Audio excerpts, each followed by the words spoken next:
Welcome back to another episode of the Max Turn Podcast. Kyle Stitch here alongside James Finch. And today we are doing a two-part episode. So we are recording this same evening, full disclosure there. And it's going to be divided into part one and part two. We know that this is going to go way too long to have as just one episode. So this is going to be our trade boards leading up to the trade deadline. So we're going to start with mine, and then James's will be kind of the part two episode to be released next week. And hopefully the names are moved for the fun and chaos sooner than later, but also hopefully for the purposes of us recording these, there's no trades in the next week and you can enjoy both of these episodes as intended. So with that, we appreciate you listening. Max Turn Podcast available on pretty much all major podcast platforms. Follow us on X at AFP Analytics. Same handle on Blue Sky as well, and Threads. In the order I listed them is where we post, kind of prioritize posting content. And we have our contract projections up there. We'll be doing some trade analysis as trades roll in, especially as it relates to pending unrestricted free agents and stuff along those lines. So let's get into it. As we're sitting down to record, one interesting trade I think let's hit on real quick before we get into my trade board. It really isn't even a trade. It's Detroit gave Anaheim Ville Husso.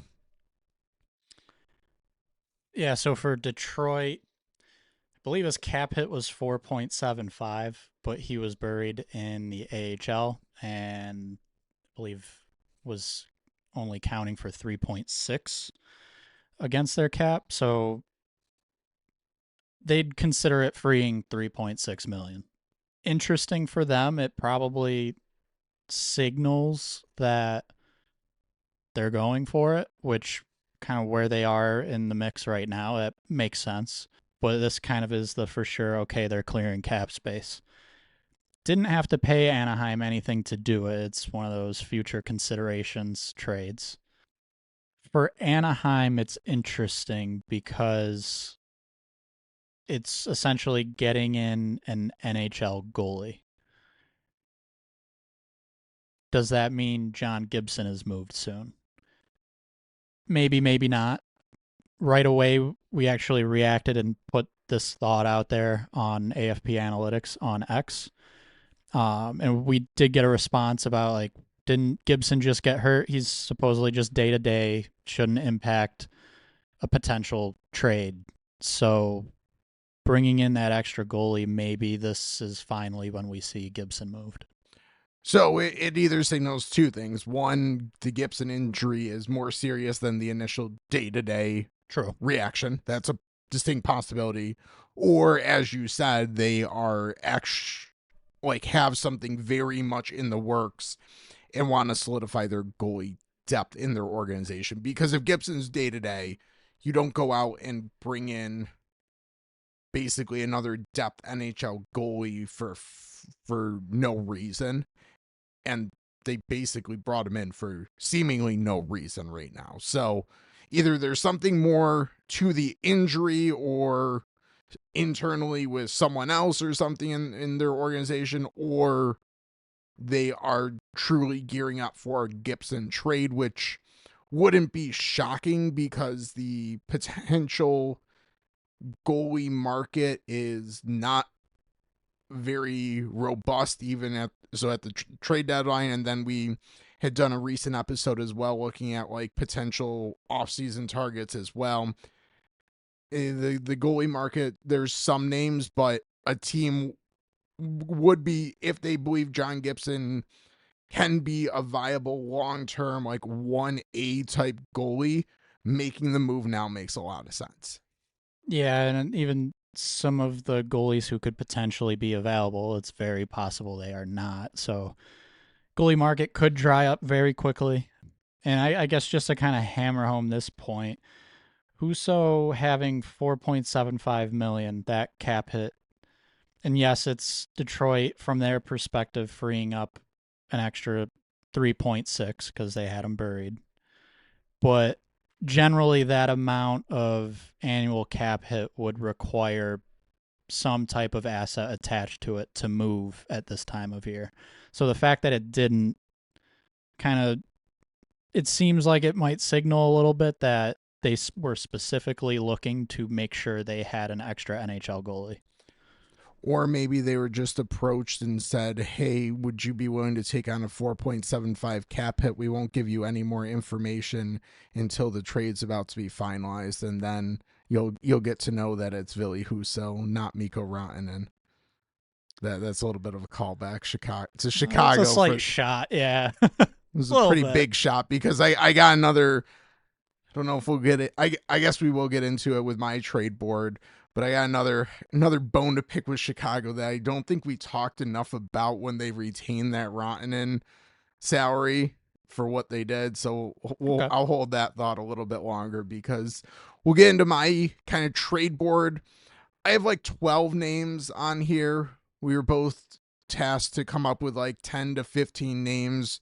We both had a master list of over 70 names, so I was better at whittling it down to 12. But this is who, if I was looking for, if I was a GM looking to acquire an asset leading up to the trade deadline, these would be my top targets. In a sense that I'm looking to acquire. That does not necessarily mean that I think these are the 12 best players available. I have some first line guys, but then I have some depth guys. It's kind of the idea of, okay, who value wise, contract wise, and performance wise, as well as what they can maybe bring intangibly, etc., to an organization. That's kind of how I looked at approaching the names that I have here. So definitely a smattering. Oh, there is one name I said I didn't think I put on. I did put him on there. Maybe I'll change that name out, but Well, we'll get there. Smattering of names, top to bottom, but I think the top name available, and I don't think there'd be any disagreement between a lot of people. I think the only question is whether he is available. Brock Nelson, New York Islanders center, pending unrestricted free agent. Cap hit $6 million, I believe. And again, pending unrestricted free agent. The thing is, are the Islanders going to sell? I'm not convinced they will, but they should. So again, I'm putting my neutral GM hat on here. And if I'm running the Islanders and I'm a potential acquiring GM, Brock Nelson should be the best trade target available. couple things really quick about Brock Nelson. So he's a rental, as you mentioned. So our projection currently that we did at midseason, 3 years, 6.7 million, just about. So if there's a team out there interested in him as not just a rental, that's kind of what we're thinking the extension looks like at this point. Second point with Nelson, he has a trade clause, 16 teams he can block, which means 16 teams he can't. How many teams make the playoffs each year? Quick math says 16. Right. Now, it's not going to be exact 16 non contenders are on his list, and all the contenders can trade for him against his will, I guess you can put it.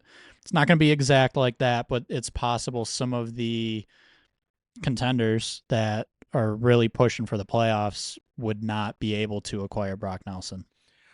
Potentially. One thing that I bring up, I don't remember off the top of my head. When does a player have to submit their list? Can they be consistently updating it? Did they have to do it at the beginning of the season?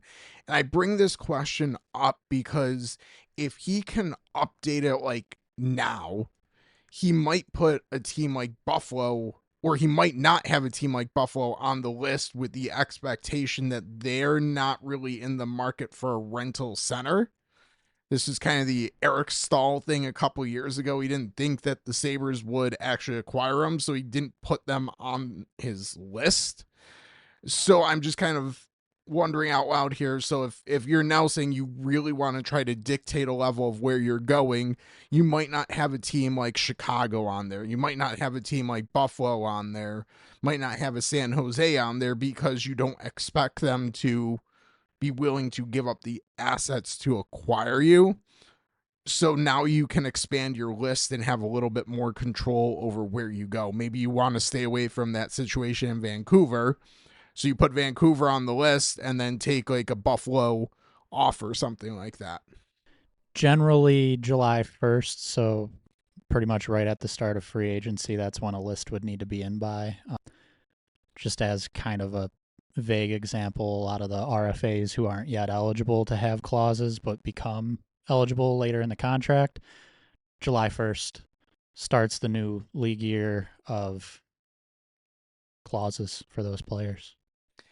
It seemed like in our research as well, we kind of, it could be changed in the contract. So I was able to pull up a contract that I have sitting kind of in my emails, and that contains a no trade clause. So that means it's one of however whatever percentage of the league. You did the math the other week, so Oh, I don't have those numbers in yeah. front of me. So But you too won't be many able players have you it. won't be able to figure out who in the world it is because a lot of them have it. But 260 something or something like yeah. that. Yeah. So, anyways, I was just pulling up the verbiage, and it's basically in the addendum to the standard player contract, and this one specifies prior to July 1st of the new league year for the seasons in which it is basically valid.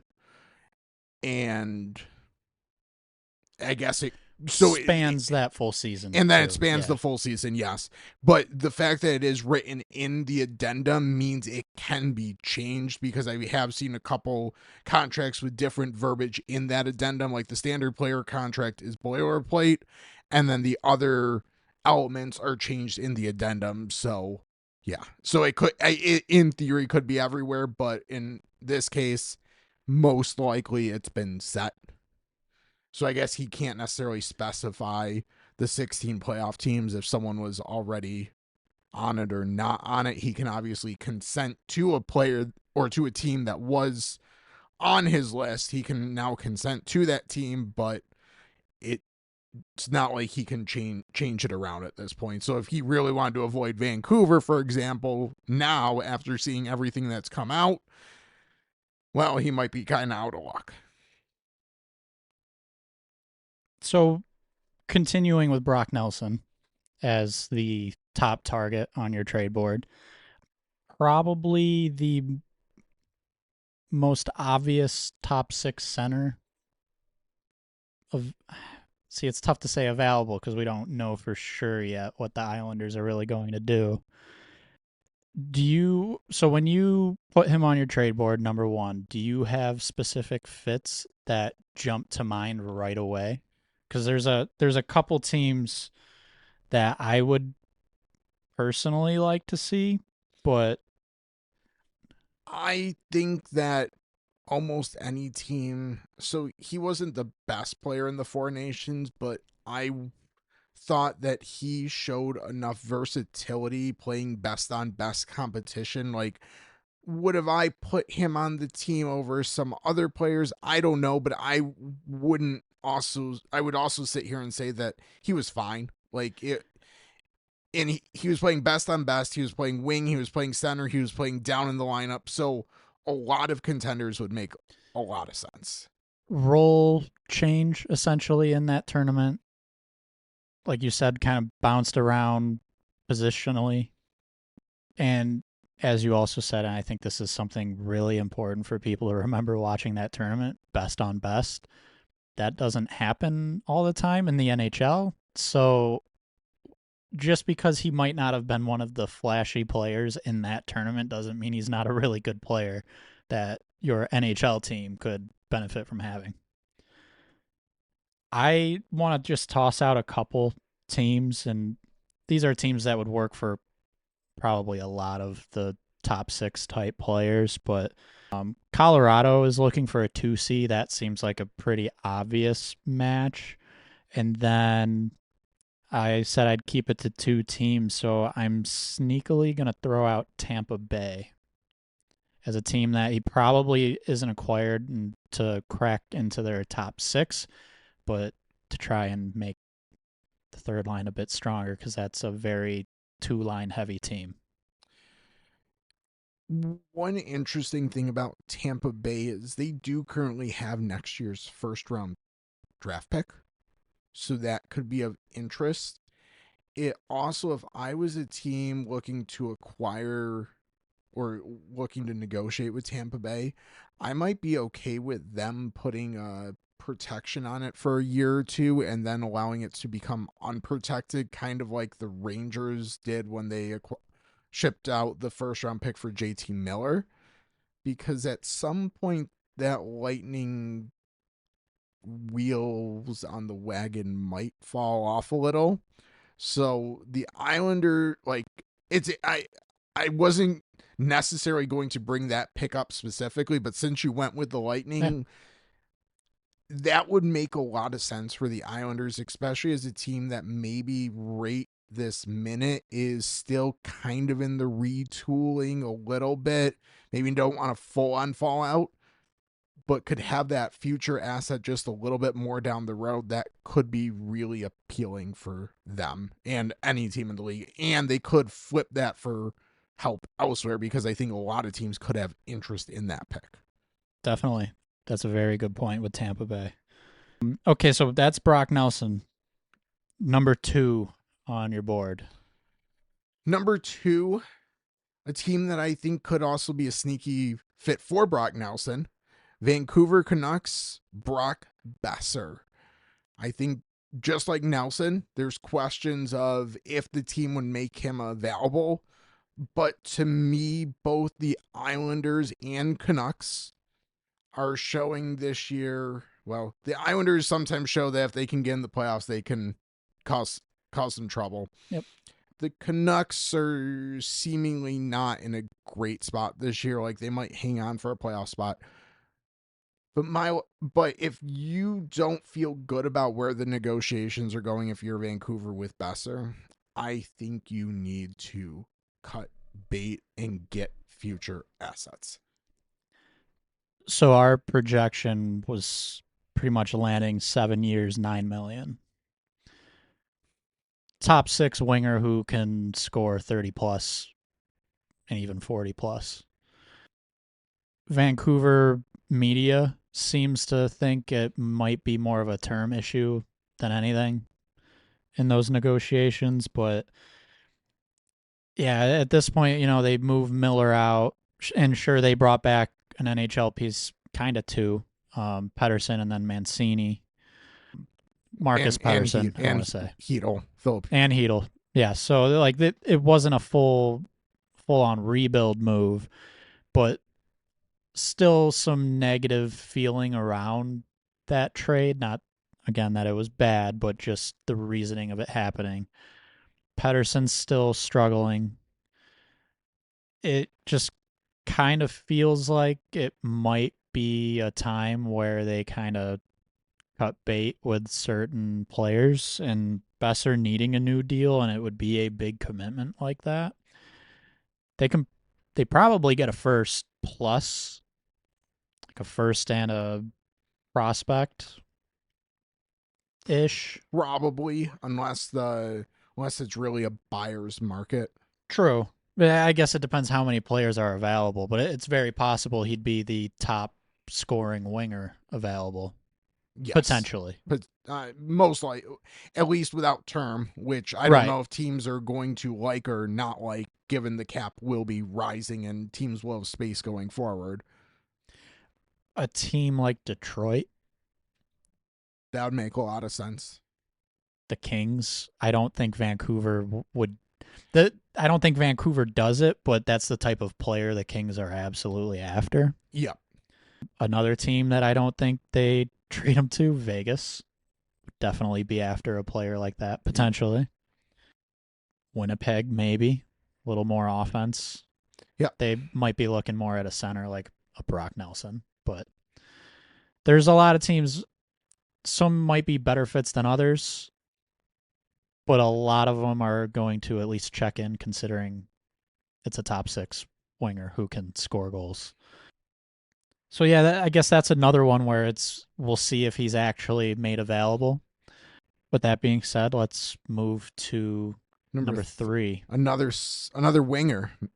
Not as much of a scoring. Another question of if he's available. 32 thoughts today. Friedman kind of poured a little water on this fire, but I same logic with these other teams is if it's gonna if you're not gonna make the playoffs, it might be time to get some future assets. And this is so number 3 on my board is Brad Marchand from the Boston Bruins, their captain, who is, I mean, he's grizzled playoff veteran, brings scoring as well as really, really good, solid two-way play, and he's on a fairly reasonable contract that a lot of teams would be able to fit.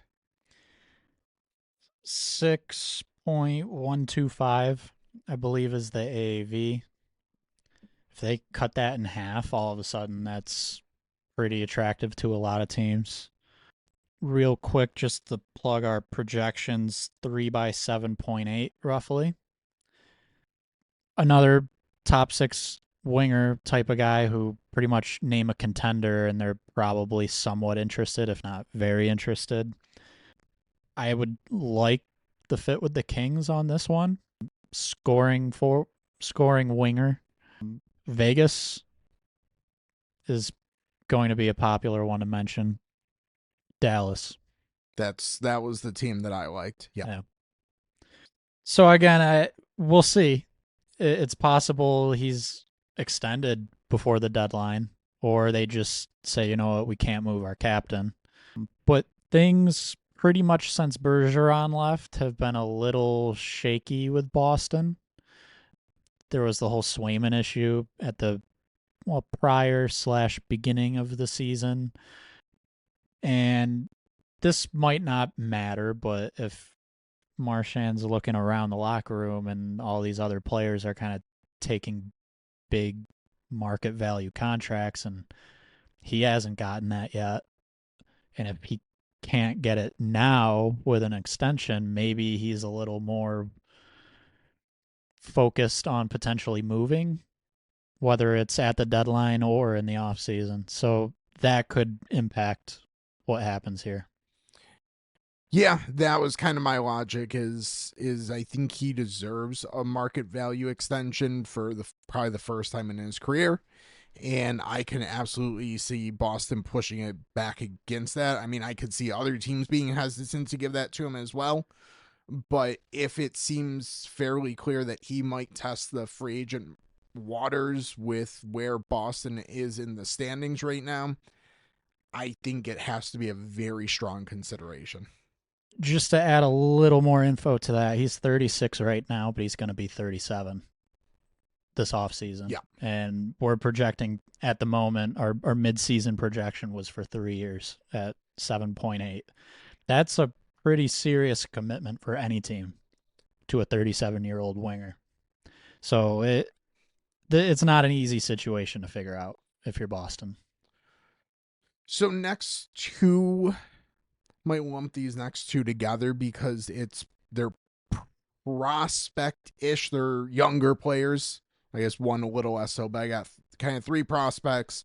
These would be the assets that if a team was looking to sell, like sell a veteran player, these are the assets that could be very attractive.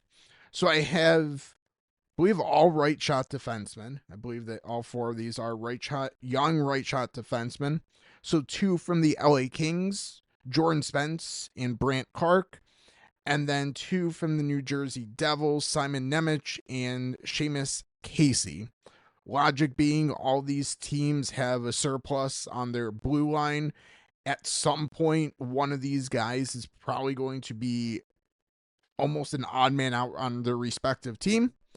And all of them seemingly are thought of very highly right now and would have tremendous trade value right now. So it might make sense for, especially with LA and New Jersey having very good seasons, to dangle one of those out there to see if they can get a really nice piece for a playoff push this year, the Kings in particular. Some of those guys you just mentioned could probably get a player with term. Well, so like a Brant Clark, I would be shocked if he went for a rental. Yep. So like it's possible. We've mentioned Nelson Marchand, Besser. It's possible a player like Clark, it's not looking at names like that. It's looking for a player that helps now, but also in the future. Could say the same for Nemec. I will say there's a little bit of a logjam in LA, but they're making it work. So they could view it as a strength.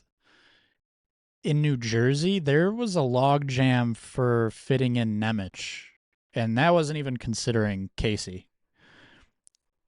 So, and of the four names you mentioned there, I wonder if Casey would be the most likely to be used in a trade.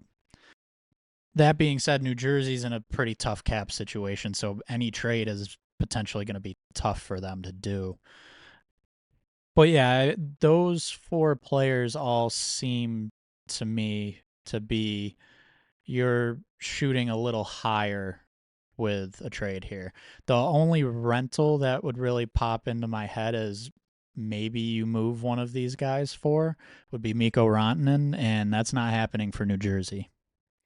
Maybe the Kings if Rantanen's put back on the trade market. Yeah. So I completely agree with all that logic. And do I expect any of them? I think Casey maybe is 50-50. I don't necessarily expect any of them, but if the Kings are looking to really add an impact scoring forward, true top Yeah. 6 player, it might be smart for them to dangle one of those two assets right now. It's probably Spence that gets dangled. Clark is definitely the more valuable asset, and just looking at his potential, his ceiling is much higher than Spence. And that's not a knock on Spence at all. He could be a pretty valuable top 4 defenseman. But yeah, I mean, I'm right there with you. This could be a bigger move. It including those pieces also probably opens up the group of players you could actually acquire, because if you're not willing to include players like that, you're probably just looking at the rental market for the most part. There's other prospects maybe you get, players with control, but once you start including these defensemen and the value that they have, you can start to open up possible trades with even non-contenders with controllable players. So we've mentioned Nelson, Besser, Marchand, who are all on teams who could potentially choose not to sell. But now you start looking at the Anaheims, the Buffaloes, the San Jose's, like all the teams more obviously towards the bottom of the league, controllable players there you might be able to have a shot at, and they would really be interested in a Brandt Clark, Jordan Spence, Nemec, Casey. Let me throw this out for kind of just a scenario. So let's assume we can get the money to work. If Boston was interested in Jordan Spence, for example, Marchand it's probably not a 1-for-1 Marchand for Spence. What if Boston's willing to also throw Trent Frederick into this same trade? Does something like that get Spence, for example? So that's tough, because I honestly don't know what Spence's value would be right now, because he's very good. He's kind of in between second and third defenseman. Has been really good in more sheltered minutes. Taking Spence out of it for a second, Bruins are probably looking for a first and a prospect for Marchand. What's the value of Spence? Is it a first and a prospect? Doesn't have to If be. we add in Frederick, he's not. I don't think he's getting a first, but maybe a team throws a late second. So pair those guys together, and Boston might be looking for a first, second, and a B level prospect. I don't know if that's the value of Spence. really put any name. So it could be Spence. It could be Right. Well, I just mean Boston might be able to offer Marchand and get Spence. Yeah. Or maybe it's like Marchand and a mid-round pick or something, and not Frederick. So, but it's or like a Clark, or does it get him Clark instead of Spence, or does or does some other team kind of have that same type of thing where they approach LA or New Jersey with two impact players, but maybe not Right. without term, to get this one more higher quality prospect is kind of where I'm going Yeah. with that. Is it doesn't have to be Marchand Frederick for Spence necessarily, but kind of the idea of packaging two assets together to get one. It's kind of what I'm thinking. That could make a lot of sense. So, speaking of packaging assets together and a team that could be interested in Spence, Clark, Nemec, Casey, Buffalo has two intriguing forward players available, Jason Zucker and Jordan Greenway. Both have been, would it be being a little hyperbolic to say revelations this year for this very poor performing Sabres? So Zucker's been very good. Yes. Greenway has been out a bit with an injury. He's back now. He looked good before it. He's looked good in one game after it. Both have been a positive for a Sabres team that doesn't have a ton of positives. Both are two different types of players as well, which it could intrigue teams in a package deal. It's not redundant. You're pretty much getting a top, let's call him a second line winger and a third or fourth line winger. That could be a package deal. I wonder if Buffalo, I guess depending on the assets coming back, maybe they're able to get more value separately. A lot of times that's the case. But if Buffalo was willing to retain on both of them, you could get them each at $4 million as far as their average or like their AAV In total? in total. Yeah. That's what I mean. Total, both of them count as $4 million against your cap. There's a lot of contenders that could actually make that work, and there's some contenders that could make a deal like that and still have room to fit another player. Maybe they need a defenseman too, and well, Buffalo also has a Henry Jokiharju and or a Connor Clifton to sell you. That's true. So yeah, I mean that's Buffalo. Not a lot of players on the roster that are like instant no's. So Zucker and Greenway are probably the more obvious as far as potential trade pieces at the deadline this year. But yeah, there's for sure some other players. Jokiharju is going to be a UFA, so that would make sense. Clifton is kind of the last name on my board, so maybe we'll just throw him in right now and just not like he was the odd man out coming back from Four Nations for the Sabres, so 3.3 million AAV, one more year left after this. Right shot with playoff experience and kind of physical. Again, if Buffalo's willing to retain, I think that's a question of. I mean, there's three players here that we just Zucker, Greenway, Clifton on that I have on my list. Jokiharju as well. If they're willing to retain on some of those, I think they can get teams to bite on some one or two of those players. I'll throw the same question: if like the Kings would be willing, we're interested in both. What could Buffalo pry out? Probably maybe a Spence for sure. Yeah, maybe not a Brant Clark, but Clark I think is way too valuable of an asset right for now. 2 rentals. Yeah. Yeah. You would have to start getting into names with term on their deals to potentially have Clark on the table.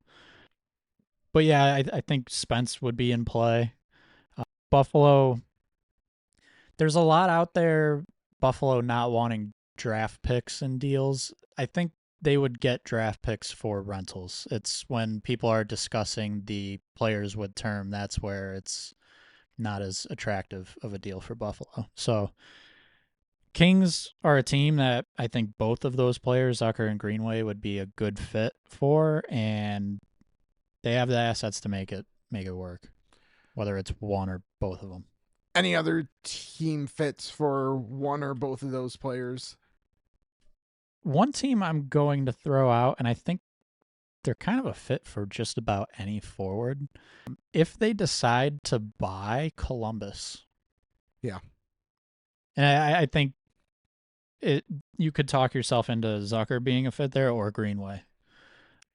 So I want to toss them out there just because they're sort of a surprise team this year in a way.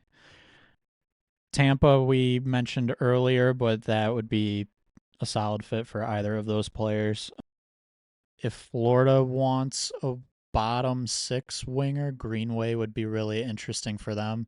Their fourth line's a little thin this year, so I think Greenway can play on third lines and be very good, but he could be a luxury for a team like Florida on their fourth line.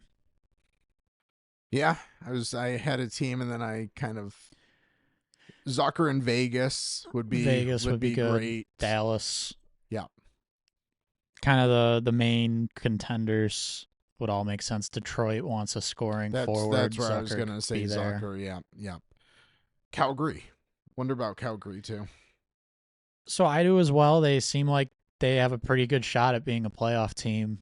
I wonder how much they're willing to spend trade wise on rentals this year, though. Fair.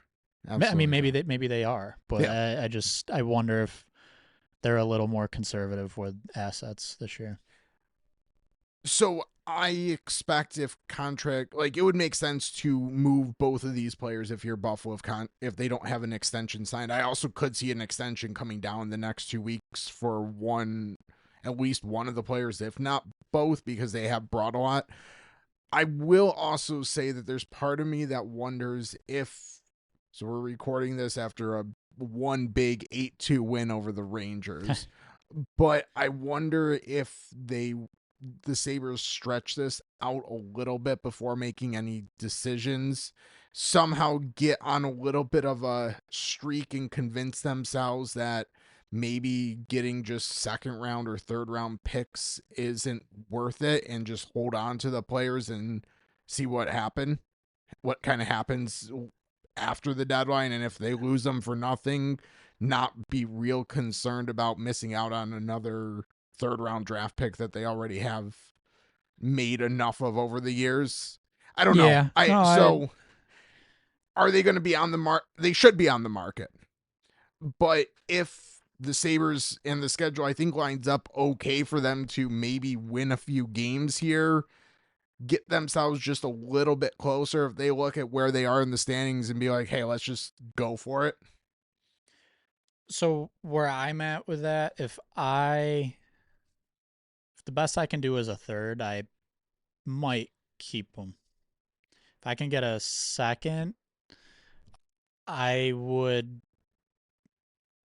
It would be tough for me not to pull the trigger on a trade.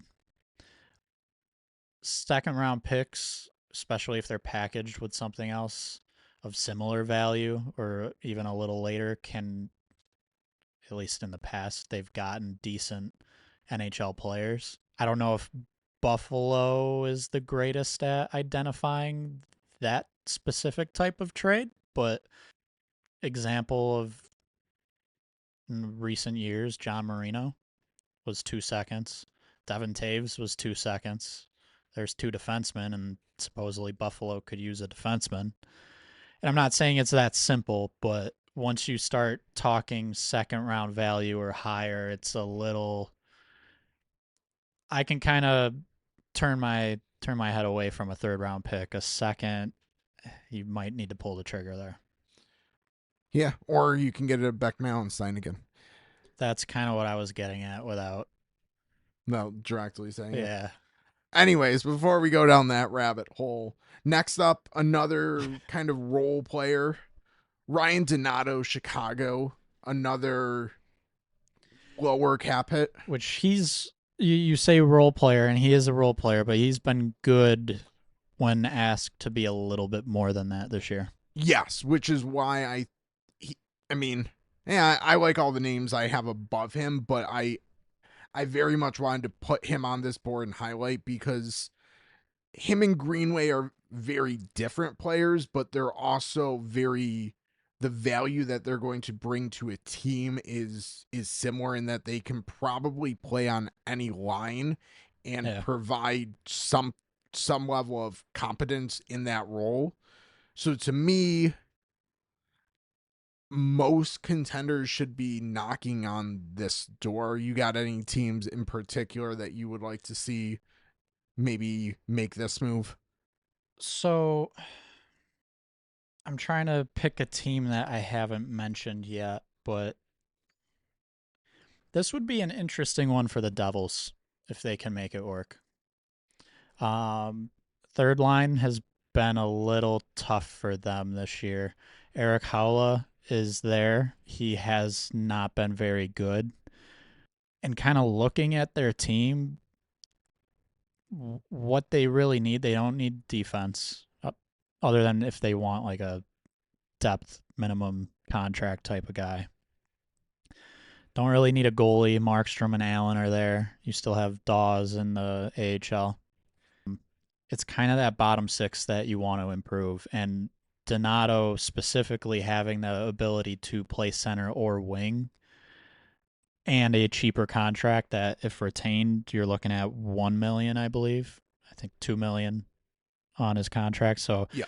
that that seems to line up from a salary cap standpoint for the Devils and just a fit standpoint.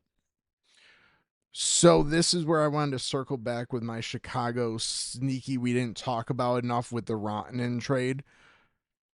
Quick back to when the trade was made. The Hurricanes, I believe it was, had worked out with the Blackhawks that they wanted them to retain salary and also give up Tower Hall, and a third round pick was going back to Chicago, and Chicago had no basically reference on who the player they were retaining on. But regardless, they knew they were retaining, and they were only getting a third round pick in return for retaining, plus also giving up Taylor Hall.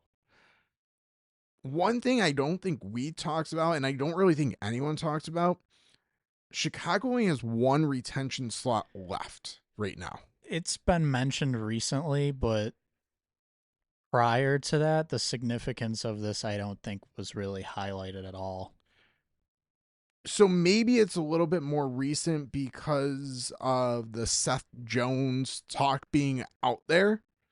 Chicago, so the two retention spots will open up again in the like they're on pending unrestricted free agents at this point, so it's not a long-term issue, but at this deadline they can't move a Seth Jones and then also retain on like a Donato Right. or Martinez or Martinez is the big one. yeah.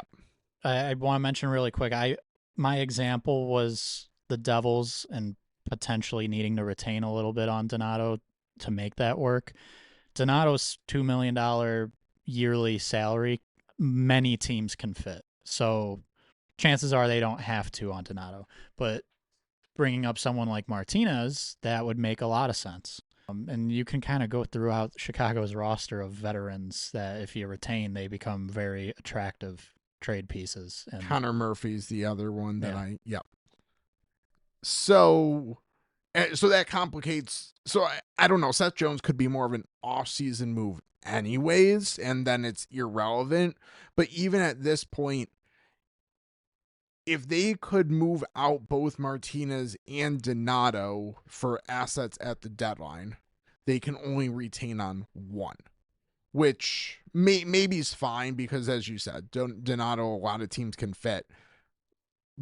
But only getting a third round pick to basically limit themselves in this like in their future moves is just again highlighting how poor of a job that was, because if they retain on like Donato, I think they can get at least a third round pick for him, maybe.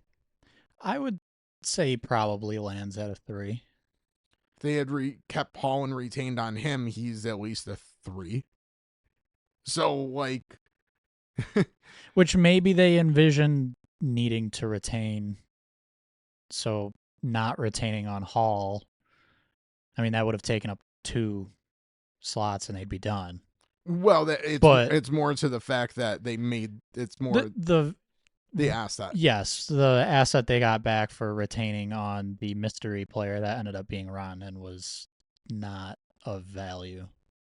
And then also giving up Hall in that same trade. Right. Yes. Anyways, that was my Chicago thing that I had wanted to. Speaking of Rotten into Carolina, I wonder if Donato could be an interesting player for Carolina. Yeah. So if they don't move Rotten, they don't have a ton of space to work with. So again, they need to kind of be bargain shopping, looking at the cheaper contracts like that. That could be a good fit. Any other teams you wanted to highlight for Donato after my little tangent there? Edmonton, Yeah.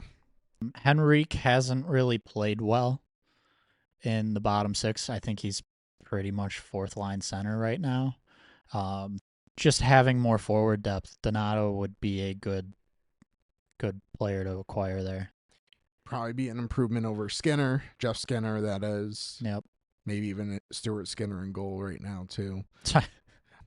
And then, like, Matt Savoy's playing on the second line, and I don't know if that's something Edmonton's going to want to do in the playoffs. Right. It could work, but generally that's not something teams do towards the end of a season, specifically handing a prospect a top role like that. But you never know. But I'll say this: I agree. But even if they were willing to go into the playoffs with that, it would be good to have another piece to switch out if it doesn't end up working. Yeah. Also makes sense for why Edmonton's giving him a look right now to see kind of where that's at before maybe making a full decision. Next asset I have, we already kind of alluded to. It's not a player, it's the New York Rangers first round pick that's currently owned by the Pittsburgh Penguins. So, why this is intriguing is it is currently, I believe, like top 13 protected this year. I believe that's correct.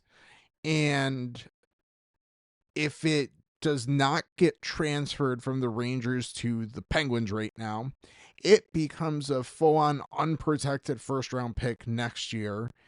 And if the Rangers can't make the playoffs this year, I would be very skeptical of them being able to do enough this offseason to make the playoffs next year. Or at least, like, they're no sure thing. So that pick could be very intriguing for a lot of teams. The idea of a potential lottery pick unprotected in 2026, yeah. I believe the top prospect everyone is watching right now is Gavin McKenna.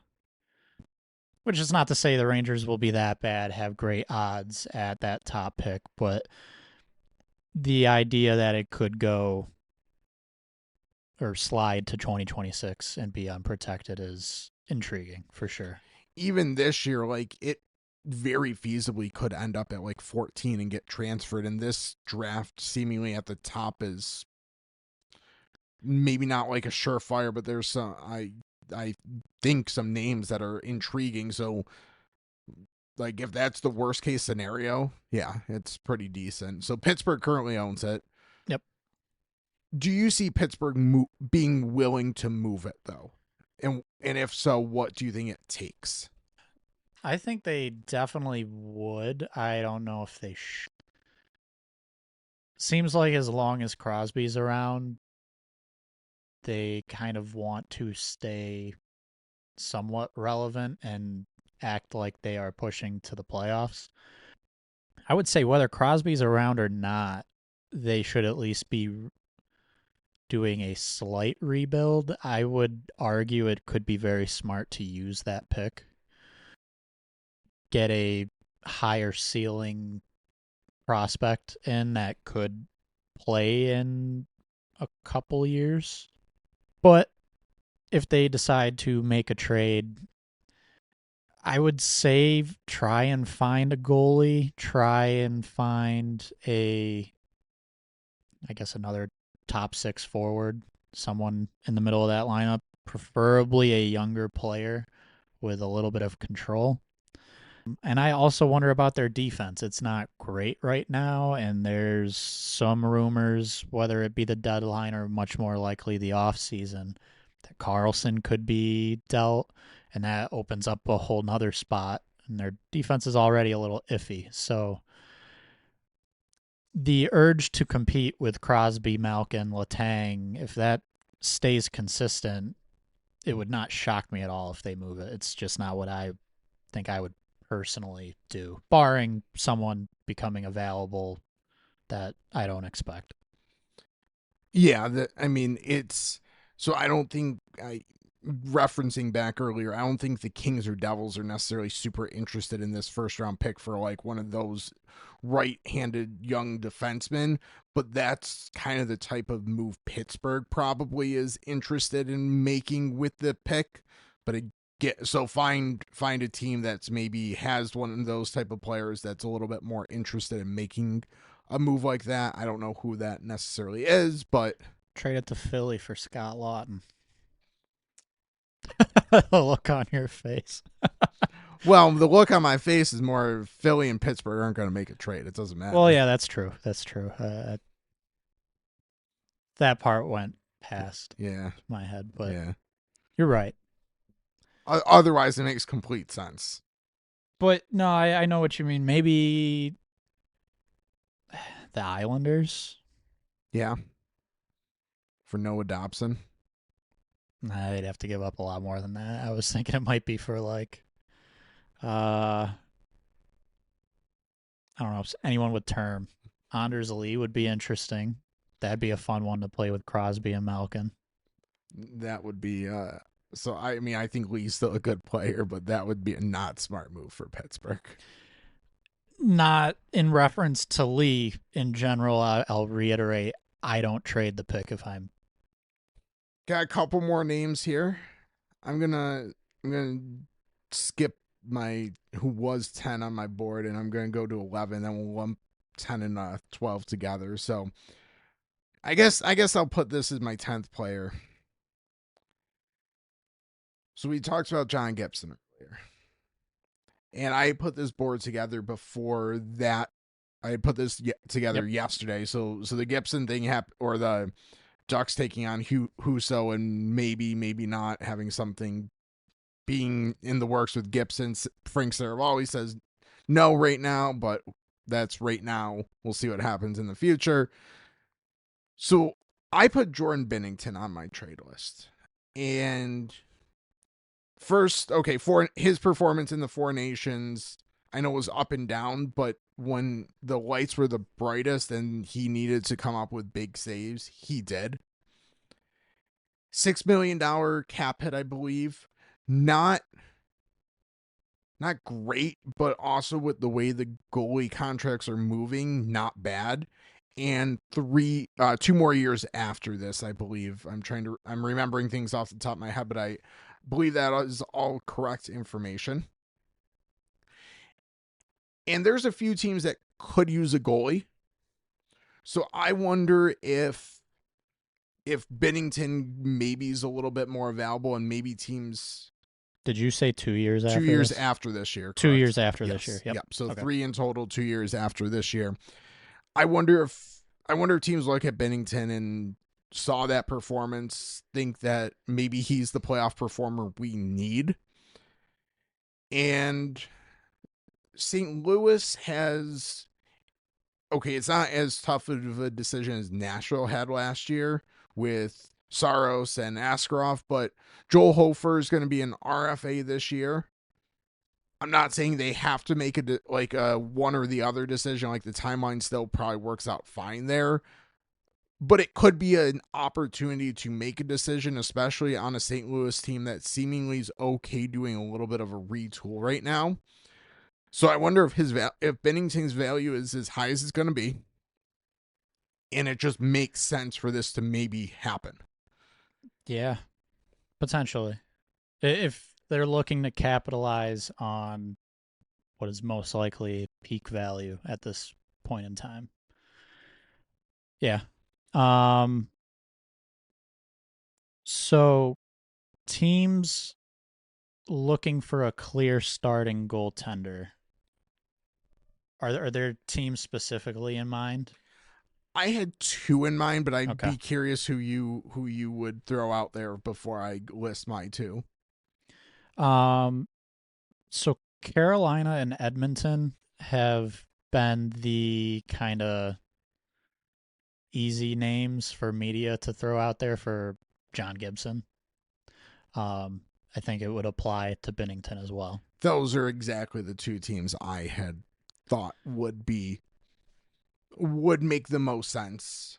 Especially kind of how I laid out, like he's maybe his best value is his playoff performance, and I guess Stuart Skinner's been actually risen up a little bit at times in the playoffs, but Yeah. he's been up and down. But Carolina, Carolina was really the team that I was thinking of. Yeah. Kochetkov has not been great this year. Anderson is decent, but there's always injury concerns there. So it would absolutely make sense. There's a reason they always get mentioned when Gibson's brought up. So yeah, that would make a lot of sense with Bennington as well. I have one team that I also have listed for Gibson myself. And a second one that just popped into my head that we just talked about, would Pittsburgh potentially do a deal for Bennington? Maybe. Maybe.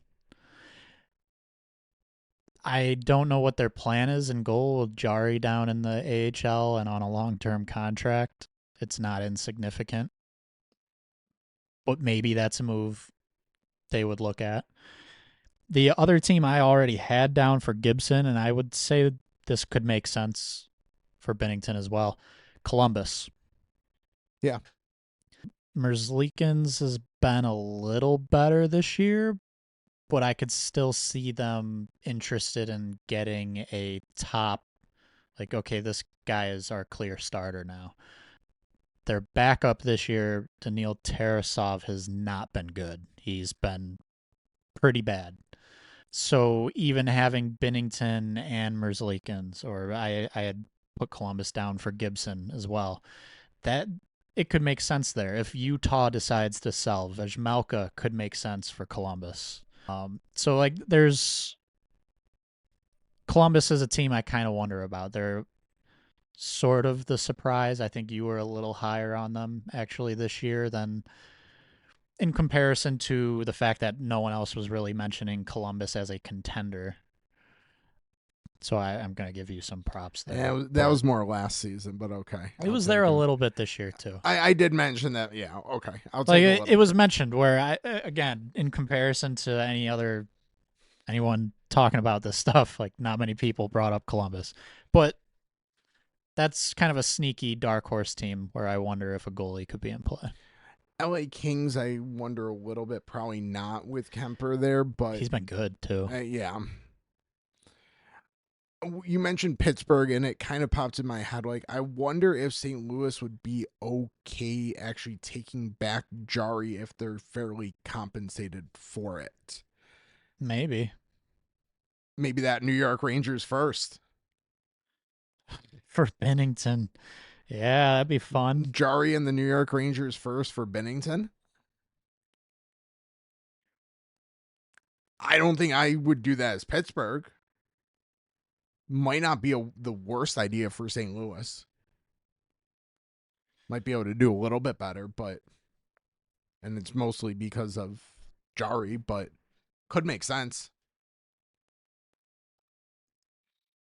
Yeah, that would be interesting. And honestly, Jari, maybe it's a change of scenery thing.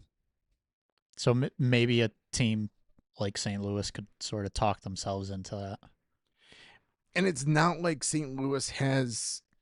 So they got Hofer, Yeah, who you feel good like you want to give some runway to, but after that, like it's not like there's anyone else that they are necessarily in danger of blocking. So having another NHL goalie, unless I'm missing someone. No. Is popping into my head who was Canada's GM? Armstrong from St. Louis, I believe. And they, with a lot of people calling for a goalie change, stuck with Binnington. Yeah. There might be a very strong belief in St. Louis as well, and that Binnington is the guy, and they don't want to move on from him. I'm more just throwing Yeah. that out there as like it's possible. It's it's possible they value him so much that they need more than that first. Yeah. Maybe. I mean, I who also knows how much influence Armstrong had in the day-to-day like roster lineup True. decisions, or if John Cooper was the one sticking with Bennington. Very true. But that could also be viewed as a further endorsement of Binnington. Yep. So I don't want to downplay the potential of this because it could make sense for sure, and it would be interesting. I just wonder. I I'm more bringing it up because I wonder if the price for Binnington would actually be greater than we think it is Very, or very, should be. very, very possible. I don't expect that move to happen. I just thought it was a very interesting name Oh to yeah, bring up in this exercise. And I don't think anyone else has really, like, Gibson's name's been out there. Been he's the main goalie that's out there right now. Yeah. It's the only obvious like if you want to start or Gibson. And like making the goalie move in season historically does not usually work out overly well. So I again, I'm not sure that it's an in season, but maybe teams still look back at in the off season, look back at what he did at Bennington's Four Nations performance. Maybe it's an off season idea. And then I'll finish up my trade board quickly with two good role players. One pending UFA, Joel Armia, Montreal, and then a player with a year of term at a very reasonable cap hit, Cole Smith from Nashville. Very good defensive forward, not going to bring a whole lot of offensive firepower, but you had mentioned Florida, for example, earlier this episode. Cole Smith would be a really good idea for them. I would expand that to either Florida team. Yeah. The Lightning as well. I would toss in one team I haven't mentioned yet, Ottawa. Their bottom six is thin. It's very thin.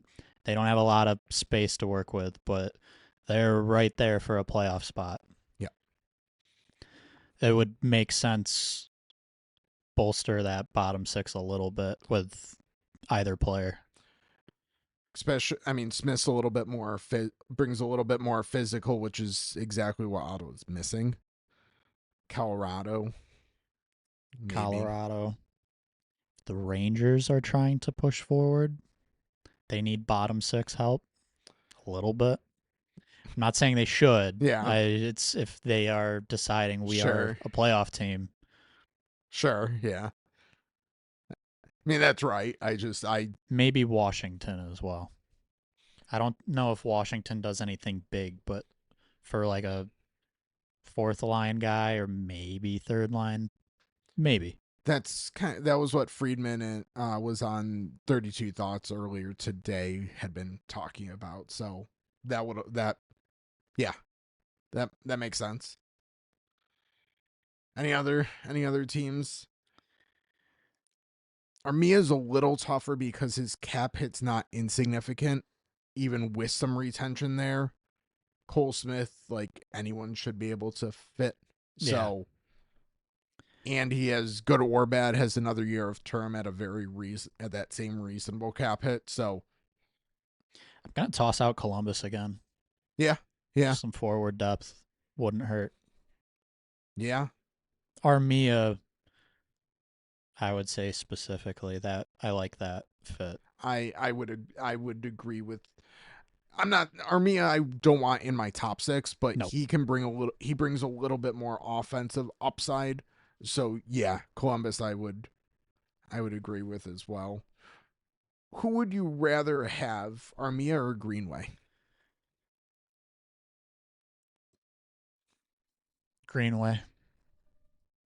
It's Greenway. I honestly will say I think there's a little bit higher of a ceiling offensively, and I think the physicality is there much more with him than it is with Armia, and that's very attractive to playoff teams.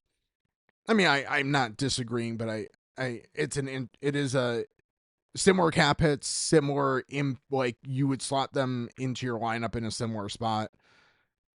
I think I rank Greenway 1, Armia 2, but that could be a discussion in another week or two where teams miss out on one and then pivot to the other or vice versa. So, yep. And I think that gets to the end of my trade board. So we're calling this part 1 of 2 of our trade board episodes. So appreciate you listening to this one. Hope you subscribe. Max Term Podcast, available on pretty much all major podcast platforms. If you want to know when the next one's posted, subscribing or following us on X or Blue Sky at AFP Analytics, Threads as well. We always get out when a new episode is live there. Contract projections are still pinned on all those platforms as well. And we appreciate you listening, and we'll talk to you next time.